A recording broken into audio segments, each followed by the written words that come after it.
Okay, to be respectful of everyone's time, we will get started. So welcome everyone to our latest session in our Serving Up Knowledge series.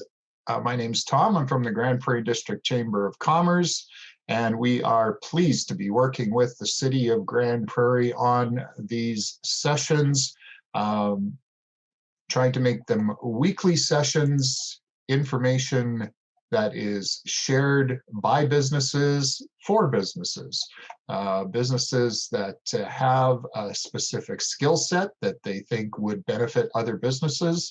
And we are so pleased that some are willing to share those specific skill sets. If you have an idea for a presentation that you'd like to find out more information about, or if you have something you think that other businesses would be interested in learning about, please approach us with the chamber and with the city.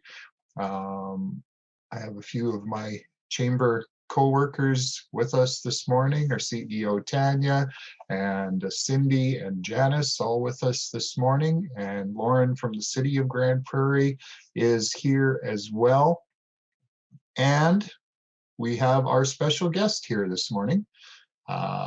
She is just been a wonderful addition to our chamber and to our community with her Caseley Consulting business. And Jennifer Caseley is going to share 10 HR policies that you need this morning. So without any further delay, here is Jennifer. Great. Thanks, Tom. Good morning, everybody. Thanks for joining us. Thanks for taking the time out of your day. I'm a policy geek. I love policies, so this is totally right up my alley that I get to talk about this. So I apologize right now if I'm a little over enthusiastic about the policies, but that's my thing. So when I'm not involved in policies, this is me riding along in the side-by-side, a willing passenger most of the time, although this was August and it was snowing. So, not always as willing maybe as I could be, but that's just us out enjoying the wonderful life around Grande Prairie. So that's who I am when you don't see me on screen here. So today I just wanted to cover a few different things. We want to talk about what kind of company you are, what a policy needs to have or can have, the top 10 lists that we've come up with, some of the other policies that you might want to think about for your organization. Specifically, we know a lot of people have questions about working from home, especially with COVID in the past year, and then also around illness or sick leave policies and what that should look like for your organization. So we'll try and get through all of that. And I talk fast. That's my heritage. So if I'm going too fast, somebody just give me a little whoa down, and I'll see if I can slow it down for you. So what we want to think about before we start our policies is, what kind of a company are you? And this is going to help us determine what your policies look like, how many policies you're going to need, and exactly how deep those policies need to go. So you want to think about, the values, the missions, the atmosphere, the environment. And as one of the ladies I was chatting with the other day said, our vibe. So you want to have your policies match your organization. So when you're hiring people, you're getting the right people in the door. And when they're reading your policies, they're going, yeah, this sounds like me. This is a place that I can work at. So I think this is probably the most important step of the whole part, right? Is deciding what kind of a company you are and what you want your policies to say about you as an organization and a company. So think about that. Are we a very, strict company and we have a lot of rules and regulations we need to follow and we need people to follow? Are we a little bit more flexible? Do we even need policies, but we're going to have them just because someone like Jennifer told us to, or the government thinks we should have a couple, so we're going to put them in place? So that's where you need to start that process. So if you look at these, on the left-hand side, we have a policy from Alberta Health Services. Now, Alberta Health Services is sort of on that, one extreme side of the page. So their policies are very detailed, they're very structured, they all look alike as far as the structure goes, and it's that section 1, 1.1, 1.1a, 1.1b, 1. And it goes on like that. So think about, does your company need that? Do you look like that? So this is more of a larger company. The larger companies tend to have more policies, more detailed policies, and a lot more structure to them. You can see at the bottom, they're very, good about keeping up on the dates that they revise them. They're tracking everything. It's all very scheduled and very much done according to the book. Now, on the right-hand side, these are actual company policies taken off a company website. And this company is a little bit more relaxed, let's say, than Alberta Health Services. So, what is the company's dress code? And this is all their policy says. We're super casual. Jeans, t-shirts, running shoes are the most common. Sometimes people wear blazers if they're feeling fancy. That's all it needs to say if that's all you want it to say, right? So it's up to you. You can kind of find somewhere maybe in the middle, which would be my preference. But again, it's all up to you and what you think your company is like, right? So what kind of a vibe, what kind of a mood and atmosphere do you want your organization to have? So if we think about when policies are most reviewed by our employees, primarily it's when they first come in, right? So in that first 90-day period during that probation, when they're checking us out and we're checking them out, if I handed you a 50-page policy manual that looked like the Alberta Health Services one, immediately you're thinking, oh, wow, this company is really big on paperwork, right? And I probably have to do everything in duplicate or triplicate and, dot all the I's. Whereas if I sent you to a website where you were scrolling down and looking at the ones on the right-hand side, you'd probably think, oh, this is a little bit more, hip, a little easier to work with. Maybe they're more adaptable to different situations. So something to think about. Now, I do like, in some ways, how much vacation time do I get?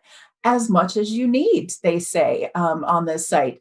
Now, obviously, there's some limitations there, and we have to go a little bit more structured here in Canada with our percentages and stuff as per the law. But that does give you an idea of some of the flexibility that you can have within those policies that you write. So it doesn't need to be as structured as the one on the left, but I would recommend maybe finding something a little bit more in the middle between those two.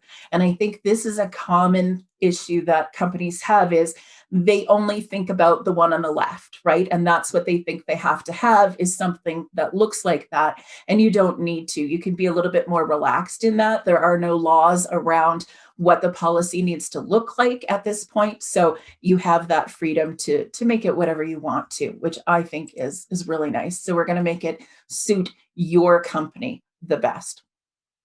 So if we are going to find that middle ground with those policies for your organization, what we want to do is make sure that we have just a few of those things that we need to have on the policy. So, basically the stuff on the left is what I'm recommending. So you want to have a title. I mean, that seems pretty self-evident that you should have a title for your policy, whatever that title is going to be. So we used to have dress codes, and now a lot of companies are moving towards personal appearance. And so we're not just covering the clothes that you wear, but your hair, your makeup, scents, those types of things as well. Tattoos, if you're going to cover tattoos in your policy or piercings, all of that might go into a personal appearance policy. Then quite often we'll have a little description of what that policy is. So I literally made this one up. I don't have a dress code policy in my company yet.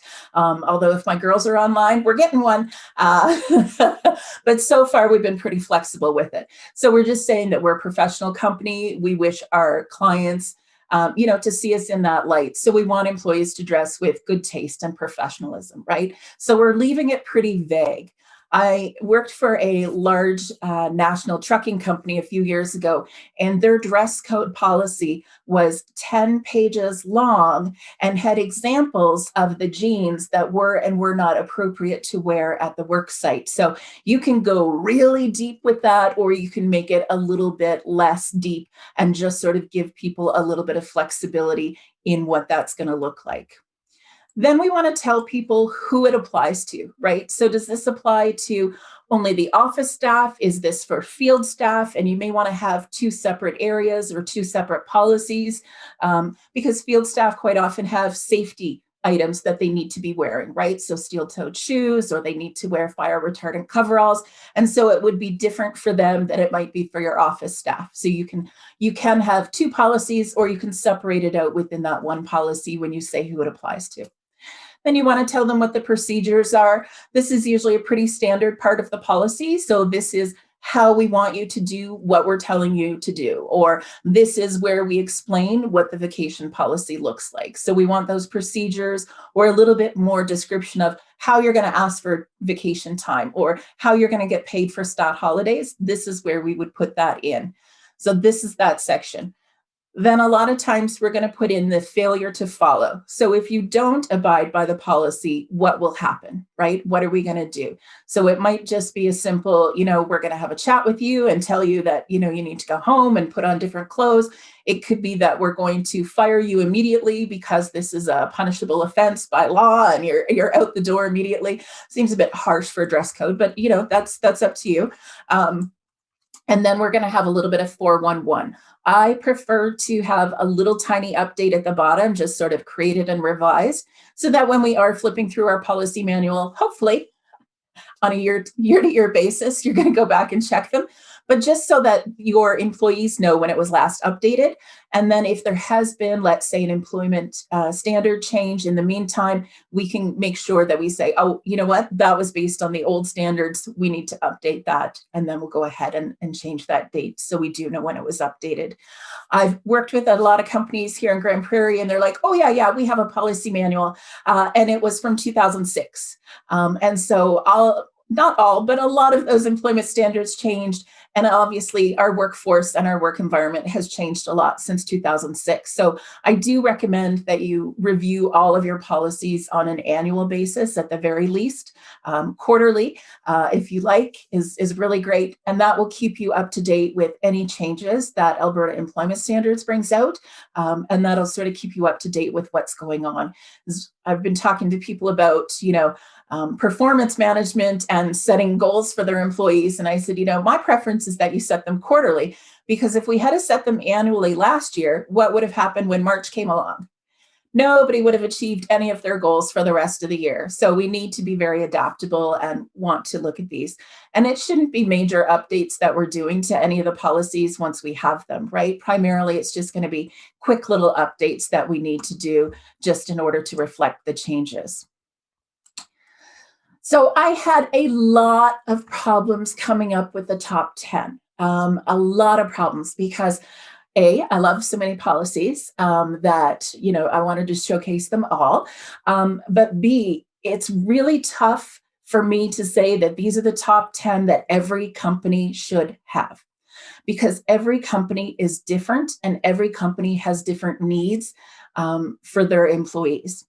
So when I think about, so the first one is the only one that I want everybody to have, and we're actually going to have somebody send you out a copy of this policy afterwards, but harassment, violence, and discrimination is one that everybody should have, and you will by the end of this session. But the other ones, it really depends on your organization. So for instance, I'm thinking of Sue, who's on the call today, and Sue owns this amazing restaurant, takeout, lunch counter downtown. And so, some of these may not apply to her organization as much as they might to your organization. So the whole social media piece may not be as big for them, but appearance probably is, because they would have, hair nets or things like that they need to be concerned about.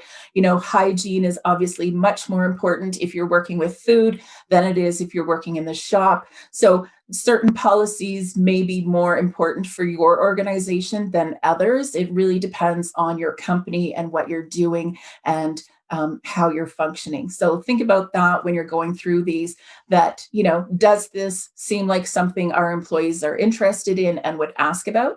And if it is, then that's a great idea to have a policy. So things like vacation, right?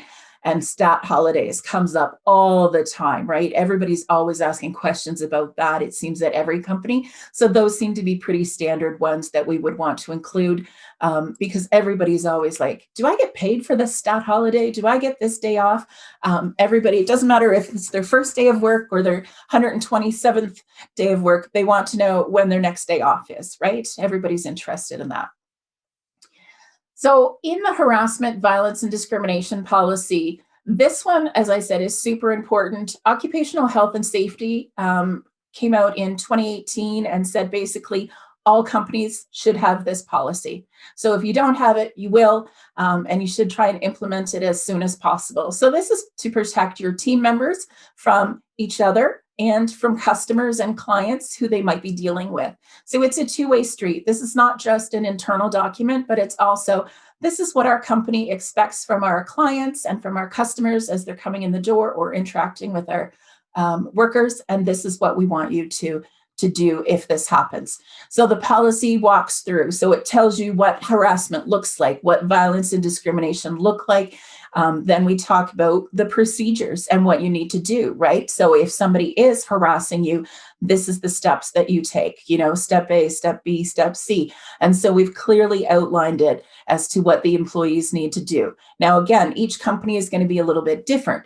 Some companies will have an HR person, some might have an outside agency that they want you to contact, like myself, and some might want you to just go to the owner with an issue like that, and the owner will take care of it. So those are the kinds of things that you're going to put into that, and let the team members know what happens if this comes up, and let them know that you are definitely going to take care of this. And we want to put some timeframes as well into that harassment policy so employees know can expect to know when this issue will be solved. So that's the only one that I'm going to absolutely, definitely want you to have in your repertoire of things. And the rest of them, you can be a little bit more loosey-goosey on them if you want to. And then vacation. So everybody's favorite thing, vacation. Vacation, a lot of people are like, oh, but nobody took vacation last year, but they should have been taking vacation last year. So you want to include in the policy, how people should go about using their vacation, right? How much advance notice do you need for them to ask about that policy or ask for that time off? Is it 6 weeks? Is it a minimum of, the day before, that kind of thing? And again, that will depend a lot on your organization. So I know one of the carpentry companies in town, they have a request that their employees ask 6 weeks out for time off, because that's how far out they're booking their jobs, and they need to know who's going to be able to work that week and who's not. Now, if it's something, in an office situation, quite often it's not as important to go 6 weeks out if you've got somebody else who can cover, and maybe 1 week is enough, right, for that kind of thing. A lot of times we'll put in a special clause for those hot vacation times, right? Could be spring break, it could be summer, it could be Christmas. And this is how, as a company, we want to handle this, right? So it's either a first come, first serve, or it's by seniority. However you want to make that decision, it's up to you. There's no parameters unless you're unionized, in which case it's totally different. And you probably already have a full, very detailed policy manual in place. But if you're not unionized and you're a smaller organization and you're thinking, it's not a big deal, we'll just work it out between us, I can almost guarantee you're going to have 3 people, right, come to you and say, I want off between Christmas and New Year's. And you're going to be like, ooh, maybe we can't accommodate that. So you do want to have that in place and see what you're able to do around that. So it's great to have that in place before you get to that point. The other thing I like to see in the policies is how much vacation you offer. So I might start in your company at 2 weeks or 4%, but if you put in there what year I move up, if you don't follow employment standards, a lot of companies don't, they offer an advancement on vacation earlier. And so you might want to put that in there as a way of trying to let me know, hey, if you stay with us for 3 years, we'll bump you up to the 6% vacation. And that's something that a lot of employees look forward to.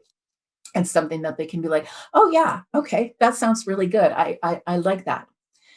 Now, I do get a lot of questions about the use it or lose it that companies have, and some companies have a use it or lose it vacation policy, which is and is not legal all at the same time here in Alberta. If by law, so if by Alberta employment standards, you're only allowed, you have to give an employee 2 weeks of holidays, and they don't take those 2 weeks of holidays for whatever reason, you cannot take away that money from them at the end of the year if they haven't used it. You would have to pay it to them, or they would have to take the time off. Now, if I just started working for you and I'm only eligible for 2 weeks of vacation as per the government, but you've been paying me for 3 weeks of vacation, if I haven't used that additional week by the end of the year, that you can take away from me and not pay out and not make me take that time off. So if you pay over the employment standard, you can use it or lose it in that particular piece of it, but the rest of it, you have to either pay it out or give them the time off. So again, it's really good to have that policy in there and to know exactly what you're going to do when you get to that situation. Because a lot of times, people are like, oh, well, especially last year, right? People were saving up for a holiday, or, they were going to go away and then they didn't use it. And now a lot of companies are faced in the last couple of months with, what are we going to do? Are we going to pay out that money? Are we going to roll it over? How are we going to take care of that? And I'm sure if you talk to your accountant, they're saying, we don't want you to be carrying that amount of vacation on the books, right? We want to get rid of it. So think about that, how much you're willing to have sit there and be ready to be used at any time down the road. So those are some of the things that you want to think about with that vacation policy.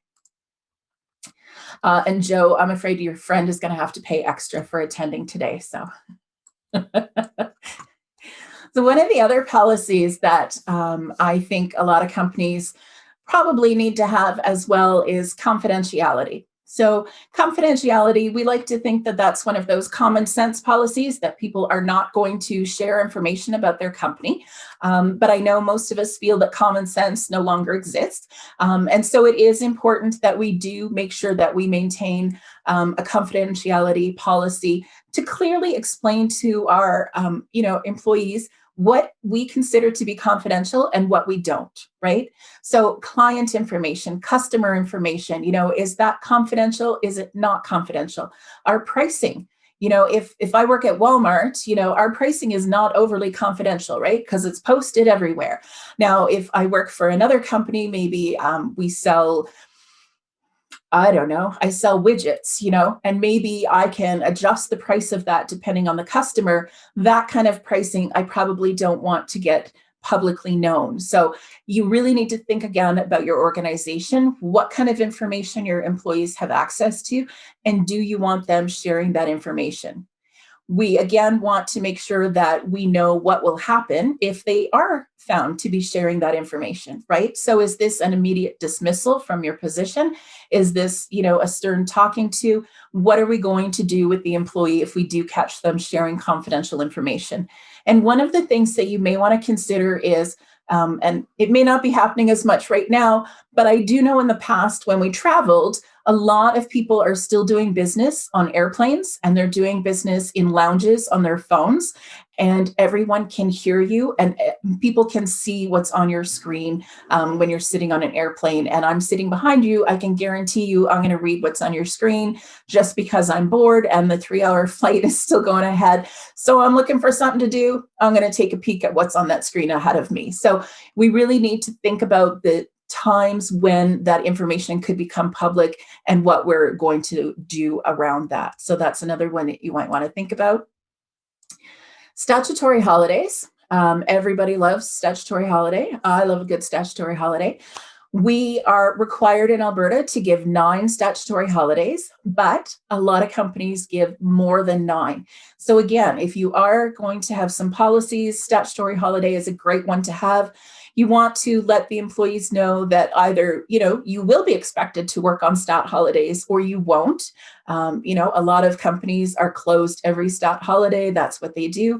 And if you work at the mall, there's a good chance you're going to be working a lot of those stat holidays, right? Or if you work at oil and gas, we run 24/7, right? So you're going to be working on those stat holidays, maybe a limited number of people working, but still this is our expectation. So it's good to let people know in advance.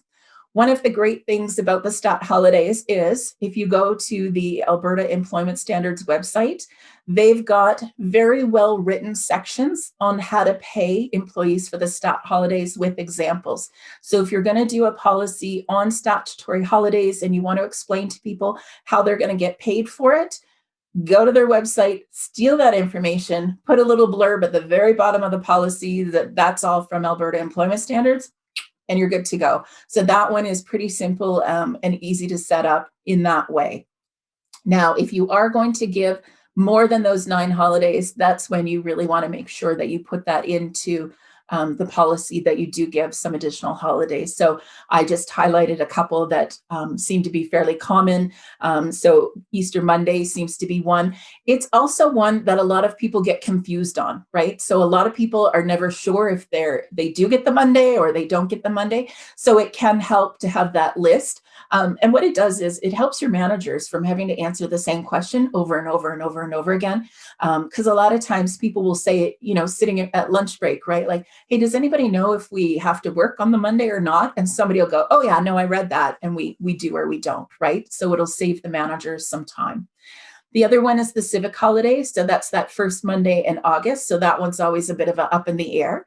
And then the other one is Boxing Day. So Boxing Day is actually technically not a statutory holiday in Alberta, but a lot of companies obviously give that as one of those holidays. So again, that's one for you to think about. Now, if you are giving these statutory holidays, these extra statutory holidays, just keep in mind that if you're going to take them away at some point in time, you want to give your employees lots of advance notice that you're going to be doing that, because a lot of people will use their vacation days right up to the, very last one at the end of the year. And so if they're planning on using those dates, it's good to let them know in advance that they may not have that day. So something else to think about with those stat holidays. Social media. Everybody loves social media. Everybody's on social media all the time, 24 hours a day. It seems like somebody is on social media. And if I don't like something, bam, I'm immediately going to go to social media and I'm going to talk about it. And this happens with our employees. This happens with our clients and customers, and everybody goes to social media to get information now. So, does anybody remember the Yellow Pages? And you needed, a certain type of business, and you got out this book, right? And depending on where you lived, it was, either like this big or it was this big, and you got it out and you flipped to the page and you just started like following down the line, or you looked for the ad that person had bought. And that was the way that we found businesses and made decisions. And now we just open our computer, our phone, whatever, our tablet, and we do searches, right? Or we go to Facebook and we post in Facebook, hey, does anybody know a good hairdresser? And 147 people in Grande Prairie are going to post that their hairdresser is the best and that you should use them. And another 200 people are going to post that so-and-so is the worst hairdresser and that you should never use them as well. And so by the end of it, you've got no useful information out of that. My apologies for the tirade. So social media policy is important just so that we are protecting the company again. So we want to put in there, we highly encourage employees to have social media accounts of their own, right? That's not a problem. But if they are going to be posting on, let's say, LinkedIn, it is important that that employee state specifically who they work for, right? Because LinkedIn is very much a work site, and we want to make sure that their profile is current and it's up to date and all that information is there. If it's on Facebook, recommend that your employees either set their account to be private, right? So that only their friends or their friends of friends can see it. And if it is public, let them know that, anyone has access to that, including you, and you can see what they're posting. And so a lot of times we just want our employees just to lock it down. So it's just their friends and family that can see it.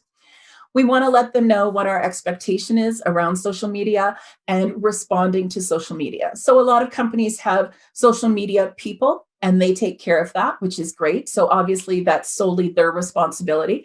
but I know a few companies in town, and it's a shared responsibility with all the staff. So if you're on shift that day, you're the one updating the social media accounts. If I'm on shift, I'm the one updating them. And if that's what's happening at your organization, I would highly encourage you to get some procedures, really in-depth procedures around that, right? So that everybody is answering the same, everybody's using the same tone, things like that, so that it's coming from the company and not the individual person who's responding. Because we have seen, even in large organizations, I think it was Burger King, their Twitter account got into a big fight not too long ago with somebody, and they just got really angry, right? And you could tell maybe they were hangry and they just needed a good burger, but it exploded, and so that can happen. So we want to let our employees know, these are sort of those expectations around that. If you think about it, if I'm out there and I'm trying to sell my widgets, right, and I'm meeting with customers and I'm trying to sell widgets, but Cindy works for me, and Cindy's out there posting like, our widgets suck, man. Like, here's a picture of me on the assembly line, making a widget, and I'm showing you the hole in it. And, it's then really hard for me to sell those widgets because somebody from my company is now bashing it. And so that's why we would have a social media policy, so that we can clamp down on that quite a bit. And then the next one, overtime, time in lieu. Are you paying overtime? Do you need to pay overtime? If you're not paying overtime and you're supposed to be, a time in lieu policy is a great idea. And again, depending on the work that you do, there are different regulations around overtime. So some groups are exempt, and some have different hours that they hit overtime at. Truckers, it's 50. For office workers, it's 8 in the day or 44 in the week. So you want to clearly explain that. And similar to the appearance one, we may want to divvy up this overtime policy into different sections, right? Office staff, field staff, things like that, depending on how it works for your particular organization. And if you are going to do a lieu time agreement, you want to make sure that you actually have an agreement outside of the policy and that people are signing off on that agreement, so that down the road you can always back up that, yep, we have it. Yes, they signed it, saying that they had read it. Acceptable behaviors. This is similar to a code of conduct. Sometimes we'll have both, depending on what we want to cover in each area. A lot of companies used to have smoking policies. Now that smoking is hard to do because it's hard to find somewhere you're allowed to smoke, a lot of times now we're just putting a couple of lines into an acceptable behaviors or a code of conduct for our organization. But these are some of the things that you may want to think about when you are considering that. So, alcohol, drugs, legal drugs versus illegal versus prescription drugs, because we know you can be, inebriated on prescription medication just as easily as you can on any other legal or illegal substance. So you want to have some parameters around that. Smoking, vaping, and e-cigarettes, you want to make sure that you cover all of those different areas. And somebody please let me know if there's something new beyond vaping and e-cigarettes now, because I don't keep up to date with the smoking stuff because I've never been a smoker, never got the hang of it. So I quit after a week. But those are the kinds of things that we want to keep up to date with and make sure that we have policies around that. Because I know at one point, a lot of people thought that it was okay to have an e-cigarette in the office because they weren't smoking. So you want to quite often have some rules around that. Some of the other acceptable behaviors, of course, would be, showing up for work. And if you're not going to be at work on time, this is what we need you to do. So this is the policy around that, right? If you're going to be less than 10 minutes late, just keep coming. If you're going to be more than 10 minutes late, you need to text or call your manager. Let them know what is acceptable and unacceptable within your organization. So I know a lot of people do a lot of millennial bashing when it comes to acceptable behaviors. And a lot of times I think it's because no one has told them what is acceptable and not acceptable. So I don't know if you went to school like I did, but when I went to school, they called your mom if you didn't show up, right? Like they were calling your mom and being like, hey, where's Jennifer today? So I could only skip when my mom was working and not answering the phone because we didn't have cell phones back then. Thank God. But now in some schools, they don't call the parents, right? When the high school student skips, they just, like, whatever, you're an adult kind of thing, or you're going to be an adult soon and don't worry about it. So not showing up or just showing up when you feel like it is sort of an acceptable thing in a lot of cases. And college, university, it's okay. It's not, but it happens, and it's okay that it happens. And so these things you may need to let your employees know, what, this for us is not acceptable, that kind of thing. And then the appearance policy. So I talked a little bit about that one already, but I think it is important that you define it a little bit, right? So if you have to wear a uniform, what does the uniform look like? Are we business formal, business casual, blah, blah, blah? Are we going to allow yoga pants and leggings, those kinds of things? Hair color, tattoos, and piercings are one of the biggest questions that I get. And if you have an appearance policy that has these things clearly stated in it, then yes, you can enforce it. But if you don't, you can't send somebody home because they got their nose pierced. So if you already have a policy in place and this is what you're following and the employees have signed off on it, then it's okay to say, no, you can't have a nose piercing at our place of work. But you have to have that sort of ahead of time stated. And keep in mind that a lot of what wasn't acceptable 20 years ago is now acceptable, right? As far as hair color and tattoos and that kind of thing. So you can set those parameters for your company and what you think is and is not acceptable. Keeping in mind, if you tell your male workers that they can't wear shorts, but you allow your female workers to wear skirts, that you may have some male workers then coming to work in skirts, trying to prove a point that, it's the same thing. So think about the policies when you're creating them, and let's try and make sure that they apply equally to everybody in the office, right? So if females are not allowed to wear tanks, men are not allowed to wear tanks, vice versa, that kind of thing, and put some parameters around that if you want to. The other thing is, because a lot of us are working from home, people think that it's okay to just show up for work in your yoga pants and your, grungy old t-shirt and stuff and your hair in a bun, which I do quite often, although I don't have yoga pants. But if they are representing your company, you may want to remind them that, during work hours, we still have a company dress policy that we would like you to abide by. The other thing, of course, around the appearance policy nowadays is a mask, right? And so a lot of us, everybody's wearing a mask. That's just part of who we are nowadays. But as a company, sort of what is that? So if you don't have a safety policy around it or other parameters, you may want to put it into the appearance policy, just a nice, neat place to tuck it in. Are we okay with you wearing a cloth mask? And if you are wearing a cloth mask, what's on the mask? So again, there's a lot of acceptable and not acceptable things. If you had my fiance working for you, he has some non-acceptable t-shirts with some very questionable sayings across them. And I've seen the same things on masks. And so again, we want to make sure that we're sort of clearly outlining to our employees what is and is not acceptable as far as the cloth masks.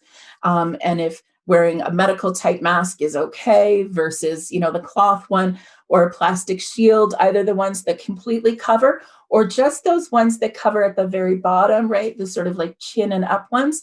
And what are you okay with for your organization? So again, those are some of the things you might want to make sure you put in there.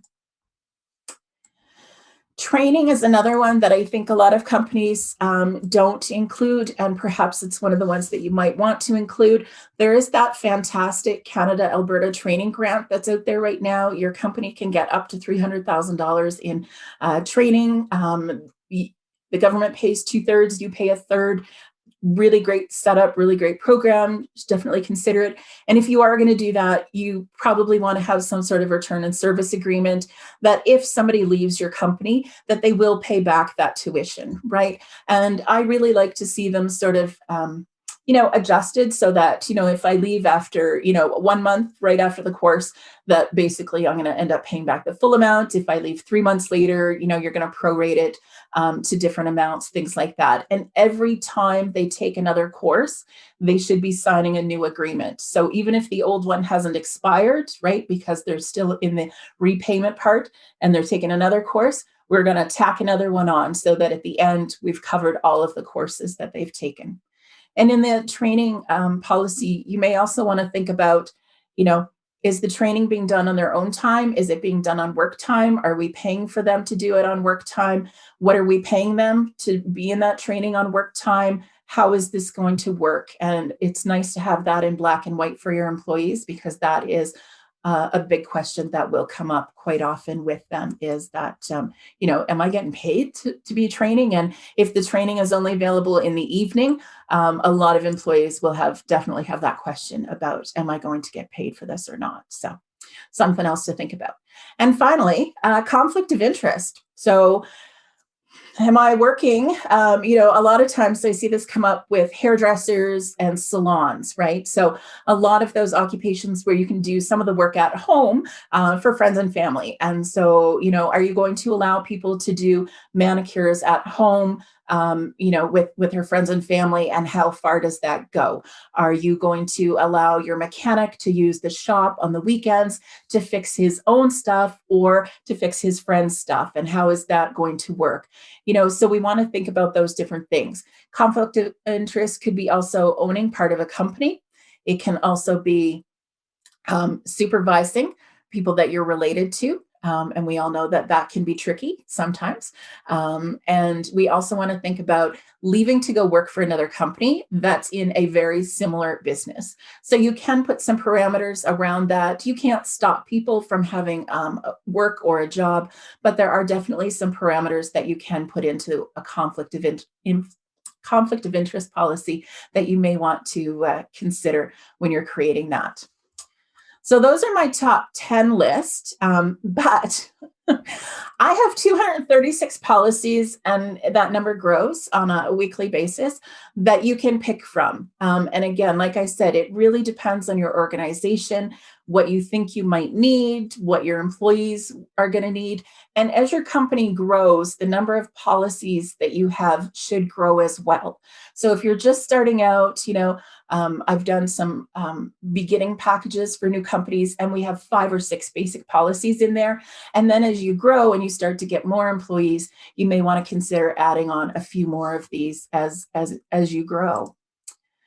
So one of the ones that I was asked to mention is working from home. And so if you are going to do a working from home policy, it's been going on for about a year now for a lot of people, so it's sort of old news. But if you're going to have one, think about who it's for. So who exactly at the company can work from home, what work they are able to do when they are at home, and what your expectations are for them.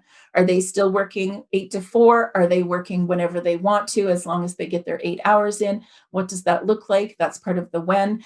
The other part of the when and the where is, are weekends okay then? So if I have no childcare because the daycare is closed, because there was an outbreak, is it okay that I work evenings? And is it okay that I work from my mother's house instead of my house?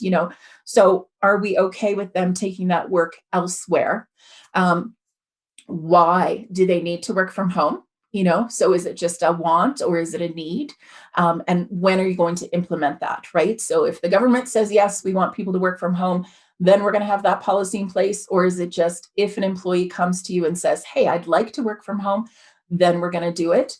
And then sort of how, right? So are we as a company set up for that? What do we need to put in place to make that happen? Is that some additional computer software? Is it some additional support? What does that look like? So just kind of take yourself through the 5 W's if you're going to create that work from home policy. And then sickness and COVID-19, and everybody is sick to death of talking about sick days and COVID and all that wonderful stuff. If you do provide sick days and you always have, great, keep going. Don't worry about it. If not, there is currently some relief out there for employees who do not have paid sick days. And that's the Canada Recovery Sickness Benefit. And so it's They can get up to 2 weeks within that time frame, so within a 1-year time frame. And it's not a lot of money, but it's better than no money if your company doesn't provide paid sick days. So that is something that you would want to consider.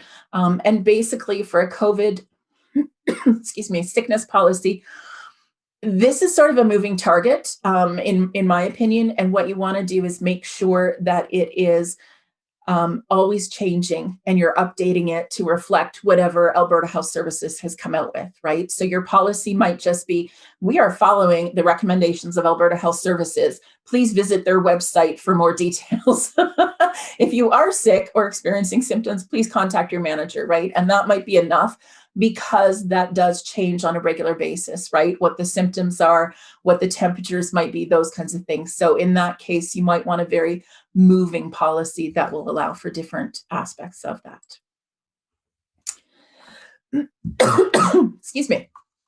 So a couple of the things that I like to include, I love a good quiz at the end of a handbook, just so we know that people actually read it and understood it.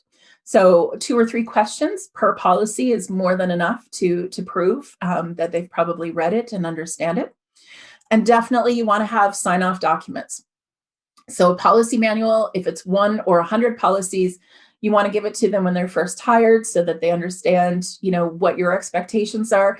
Get them to sign off it then, and then at least annually from then on, you want them to review it and sign off again. And you want to keep all that in their HR files so that at some point, if you need to let them go or remind them of one of those policies, then it's in there.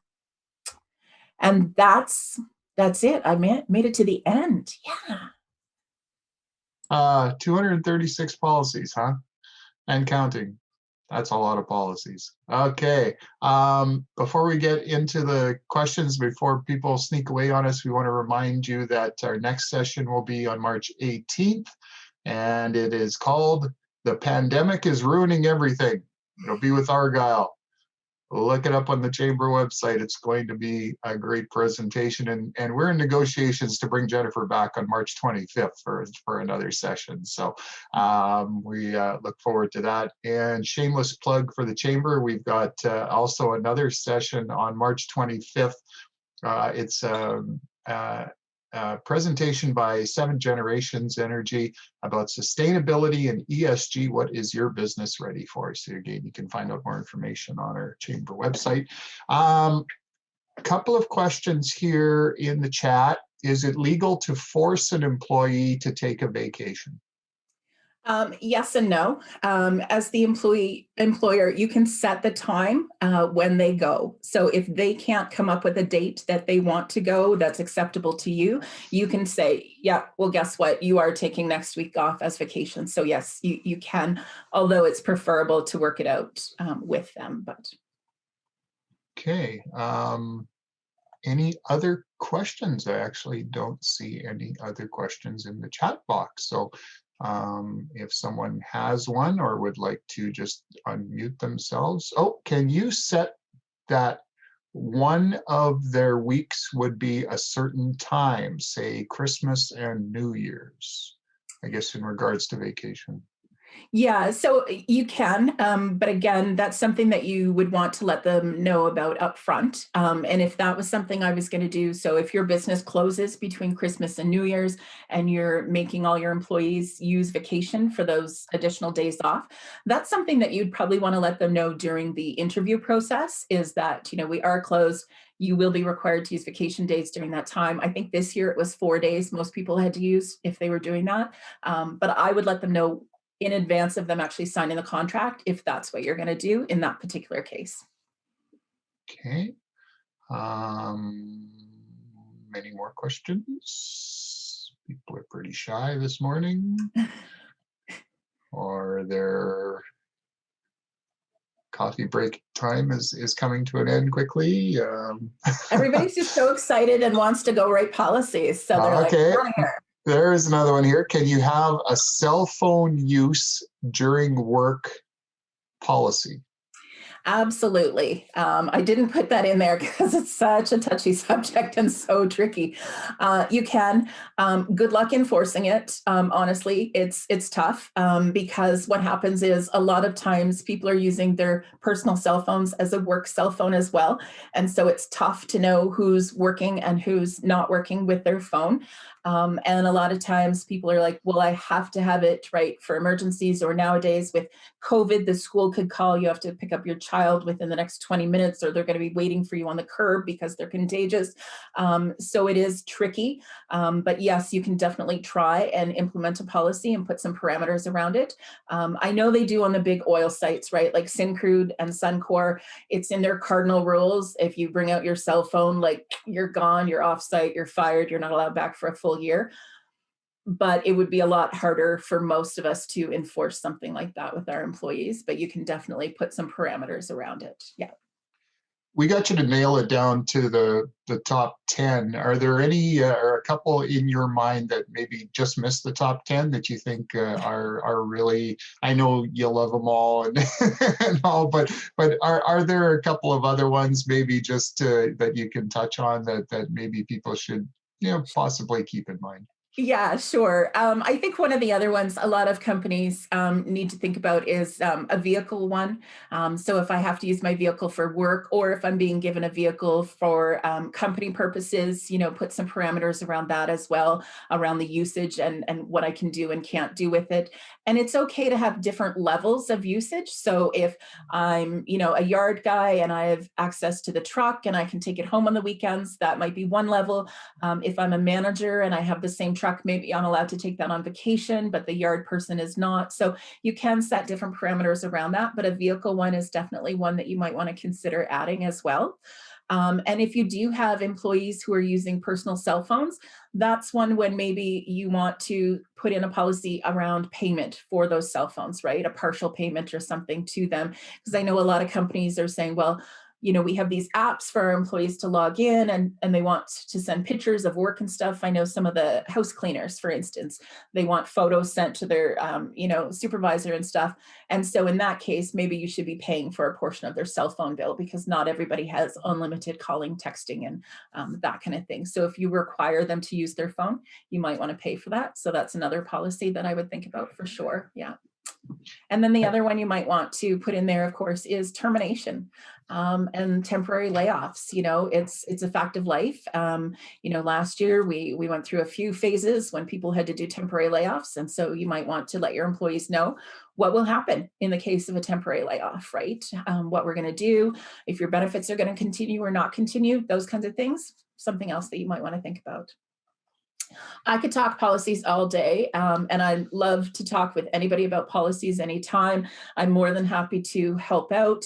If you have a question about one of them, or if you'd like some help writing them as well, we do that. But even just to have a conversation around what I think maybe your business might need, more than happy to do that as well, just to give you some help in the general direction. I know not everyone on the call is a manager per se. That some are more employees than managers. What's the best way for an employee to approach a manager or an owner about policies and say, maybe I don't know if recommend is the right word, but say, can we have a discussion about some of the policies with the company or business? Yeah, and I think if you're the employee and you would like to see some of them implemented at your workplace, I'm bowing down to you and thank you very much for thinking in that way. I think what you need to do is go to your manager and say, I think our company would benefit from this. The employees would get a lot out of it, and it would save you time. And saving time saves money in the long run, right? So not having to answer the same questions over and over again saves managers and supervisors time. And if it's in black and white, everybody gets the same information so that one manager doesn't say one thing and the next manager says something else, and then employees get upset. So this can be a real time saver for the managers, but it can also help with retention of employees. So that might be the tactic that you take, is that this will save you some time and money, and it will keep some of our employees working if you bring these policies in. I guess ultimately communication is the most important thing in a business or an organization. Yeah, we cannot get away from good communication. Perfect. Any more questions, everyone, before we wrap things up here? I'm sure there are a ton more questions, and especially about those other 200 policies that you have on your list. But we will be sharing this video on the YouTube channel. I know Lauren has shared it a couple times in the chat box. If you want to click on that and find some of the past sessions that we've had. And we look forward to our next session again next Thursday. The pandemic is ruining everything. Find out how or what we can do about it with Argyle next week. And then again, we'll bring Jennifer back on March 25th. And for that one, she will be discussing hiring and retention, I think is what we've discussed with her. So we look forward to that. And thanks so much, Jennifer, for sharing this information today and taking the time to do that. Thanks everybody for showing up. You betcha. Thanks to everyone for joining us. And we look forward to seeing you again soon. Have a great weekend. Bye-bye.